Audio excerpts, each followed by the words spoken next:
to the Happy Smiling Curve.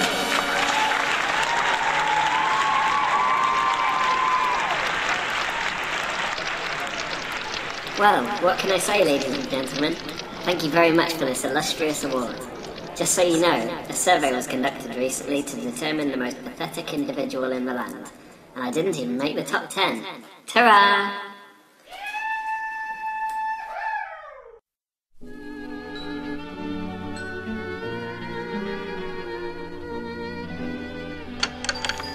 The happy smiling germ returned home after a lengthy absence. He had just come home from the hospital with his head in a neck brace, what tended to make him look quite sad, particularly when he had to crick his neck like a slow owl to see either side of his sen. He hadn't been home for a while, and now this once familiar place seemed coldly indifferent and creepily still. He checked his messages. He only really listened to them see if his sort of lady friend Esme Kipper had rung.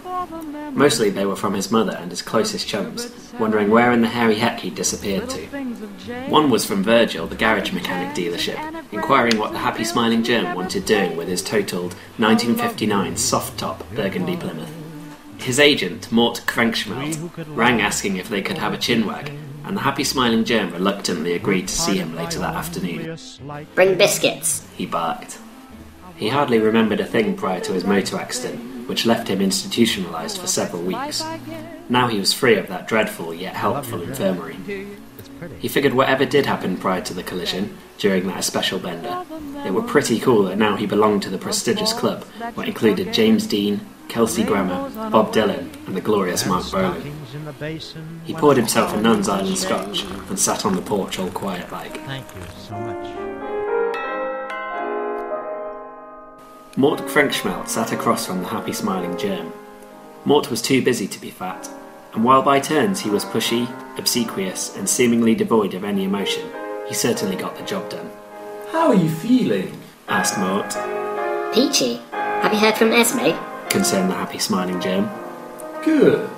Now Channel 18 called regarding completion of the final draft of Penalty, so that they can get the ball rolling on casting, props, catering, etc, etc. I've been in hospital. Yes, but you did promise me you'd use some of that R&R time to do something productive. Well, I didn't. We're having a little trouble with the ending anywho. Tell them it'll be ready by next Tuesday. Great. The award ceremony is this Sunday, if you recall. I'm not so sure about that. Well, you say that. It'd be nice if you'd show your face, Profile and all that. Now, have you considered rehab? Very in nowadays. Press will lap it up. No. Okay. Regarding your incident, I'm conversing with Riedenschneider tomorrow about representation. He seems to think you'll get away with just a fine. Super. Finally, my phone's been off the bloody hook with offers from all over the place. Newspapers, magazines, quite reputable some of them, and well, they want your story. I don't think I want to talk to any journalists for a while. Well, you say that, but the longer we leave it, the less of a contribution we'll receive, if you get my drift. Wink, wink. Very well. Great. Any preference upon the relative publication? Nope. Highest offer it is. Jawsome. Well, that's everything. On a personal note, chum, I'd hate myself forever for not saying something. I know what it's like to go a bit off the rails, and the worst thing you can do, believe me, is to run riot with a cold turkey. So if you need me to get you anything, supplies, if you will, nudge nudge. Are you offering me drugs? The happy smiling germ sat at his typewriter, with a brain emptier than Gordon the Gopher's credit account. His mother rung. Instantly, the first thing he asked about was if she'd seen or heard from the elusive Esme Kipper. I hope you're getting better, she said. We would transcribe the rest of the conversation, but it mostly involved lots of oohs and ahs and involuntary nods of the head and facial reactions. I mean, what's the deal with that? They're on the telephone. It's not like they can see each other. I'm not sure why we mentioned it at all, to tell you the God's honest. His neck began to itch under his cervical collar. No way to scratch. He ended the evening with a spot of telescreening. Howdy, barnacles and deadbeats, and welcome to another edition of What's in the Box. Good lord. It's in the box! It's in the fucking box! Fucking retard!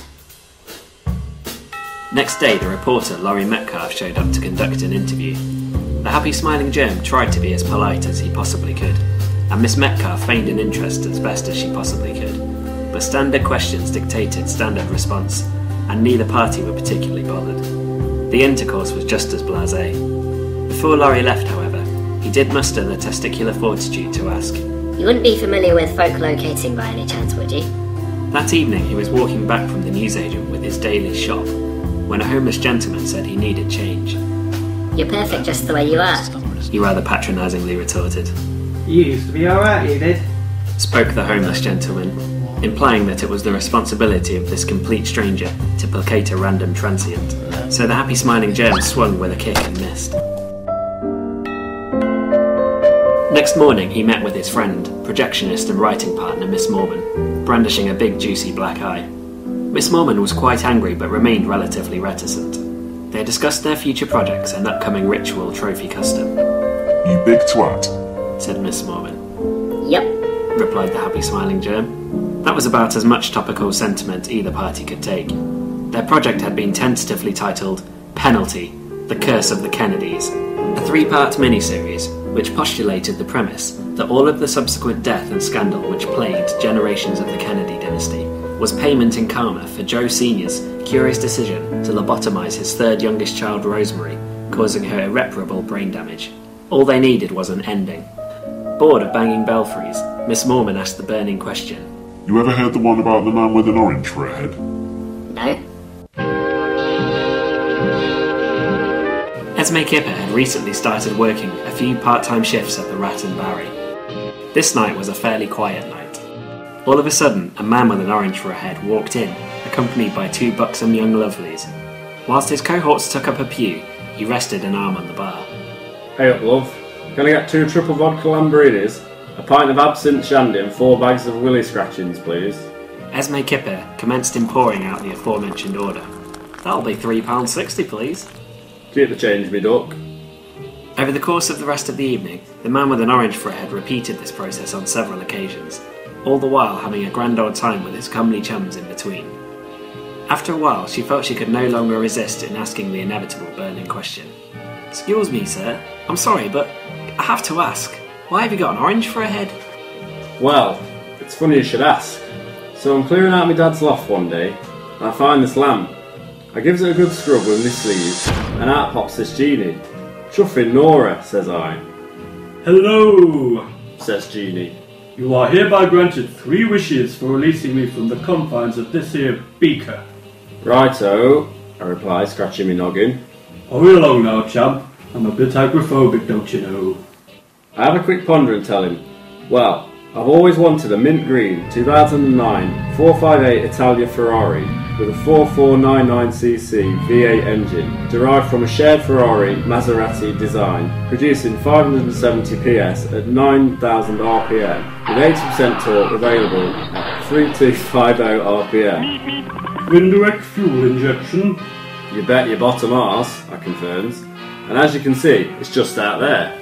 Esme Kipper peered out the window, and did indeed clock what appeared to be a mint green 2009 458 Italia Ferrari with, well, what he said. "Next," impatiently said Genie. So then I wished for 2 beautiful buxom young lovelies, up for anything and unable to resist my charms, without being too slutty about things. "Yoo-hoo!" Simultaneously hollered the 2 buxom young lovelies from across the way.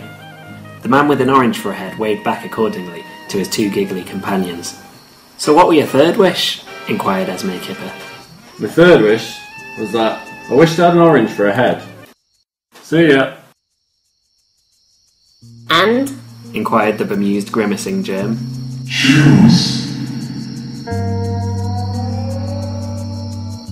That evening, sat on his porch on a most humid of evenings, the happy smiling germ saw some headlights approaching in the distance. The car pulled up and out stepped his ex-wife, Lucretia Gibson. She was very stern and slightly older than our protagonist, but to him that just made her all the more yummy, especially when she got angry. "Hello, She said cautiously. Hi. how are you feeling?" She inquired involuntarily. I'm alright. How are the children? "Traumatised. And staying with me mother." Okay. "Is that it? Okay. Here are the custody papers. I wanted to wait till you were out of hospital. If you could check them over with Schneider. To be honest, I was expecting grapes. You're a complete dick. You do know that, don't you? Well, like my younger brother always used to say. You should bring your kids at some point. They haven't seen you for a month. Will do. Can I get you anything? No, thank you. Lucretia Gibson got in her car and drove away. Later that night, almost by accident, the happy smiling germ staggered upon his reserve stash of booze, and as an obvious consequence of consuming the contents, he got very drunk indeed. Dancing around like a slippery knob in rollerblades to some early 90s house tunes, he tripped over an unsent birthday present. A sombre turn subsequently took the evening, and ill-advisedly he telephoned the house of Margaret, Lucretia's mother. His son, Patrick, answered. Patrick! How you doing, mate? It's your dad. Coochie coochie coo. Oh, soz lad, did I wake you? Is that your sister I can hear? Put her on. Put her on. Fair enough. How's school? Yeah. Listen, put your sister on. I know she's not asleep, I can fucking hear her. Put her on now, Patrick. What do you mean she's crying? What did you do? Well, you should have put her on when I fucking told you to, shouldn't you? Don't you fucking start bawling as well, you cunt. Don't hang up. Hello? Patrick, if you've hung up. Hello? Oh, Margaret. Just who I was after. Listen, have you seen... Fuck off. He hung up. Pretty soon after that, the happy smiling germ passed out and drifted off into a deep, dark sleep.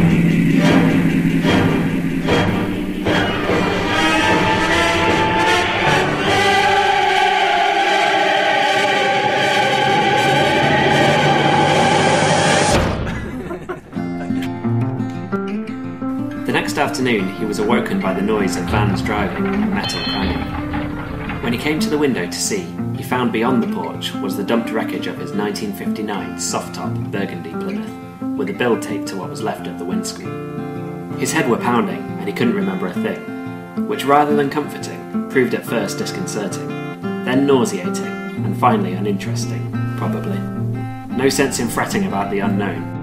He figured, just register it in the cacophony of reasons he didn't recollect for being generally disliked. Plus, if he'd done anything really bad, he'd usually have some recollection of it. At about 5 o'clock there came a knock at the door. He opened it slowly, and there stood Esme Kipper. Behind her was a car with the engine running. He couldn't help but smile. Hello. He said. Hi, can I come in? Of course. How are you doing? I'm fine. Can I get you something? No thanks, I can't stay long. My sister's waiting outside. I'm going to go live with her for a while. About 6 months, maybe a year. He sat down. We're seeing off our brother before he goes on manoeuvres. Months? Okie dokie. I've been trying to get in touch. I know. Seen you in the hospital, sort of. Yeah. You'd been missing for weeks. Well, I'm sure I had fun. Just trying to have some fun. Fun? You call ringing your children at 4 in the morning, yelling at your son? Fun? Ah, forgot about that. Who told you? Margaret rang me. I see. So you'll talk to her, but not to me? Don't change the subject. Don't you realise what you're doing to people? To your kids? To your son? I mean, don't you care? Immediately the happy smiling germ knew the answer. No. What? No, I don't care. Sounds terrible, I know, but I don't think I do. He felt coldly indifferent, sat creepily still and shrugged his non-existent shoulders. Come to think of it, I couldn't care less. You don't mean that. I only really cared about you. And now you're telling me you're leaving. Well, there you go.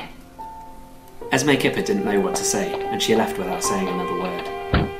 When the sun inevitably went away, as a light summer breeze blew in from an open window, cooling the head of the happy smiling germ, he finally wrote an ending monologue to that co-written script for Penalty, The Curse of the Kennedys. Picture the scene at a press conference. Joe Sr. spoke of thus. I wouldn't go so far as to call it a curse. Every family has its secrets and its string of tragedies. Days will offer us problems and errors and reasons to rant, but in the end I suppose everything happens by chance, and one reacts in the only way one can. and there's nothing anyone can do about it. The following evening, the happy smiling germ was getting ready, adjusting his bow tie and cummerbund combo in the mirror. A tuxedoed Mork Frankschmelt popped his head around the front door of the house. Hey Cham, car's outside, you coming? I'll be there in a minute. The happy smiling germ completed his adjustments and stared deep into the mirror.